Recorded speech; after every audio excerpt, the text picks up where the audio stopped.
తనకంటూ కైలాసం ఉన్న ఆ శివుడు విభూది ధరించి శ్మశానంలో ఎందుకుంటాడో తెలుసా తల్లి?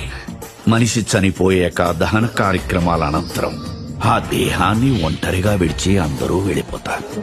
అది చూసి చింతిస్తున్న ఆత్మకి నీ చివరు కట్టె కాలే వరకు నేను నీకు తోడుగా ఉంటాను అనే ధైర్యం ఇచ్చి దగ్గరుండి సాగనంపుతాడమ్మా ఈ శ్మశానవాసుడు.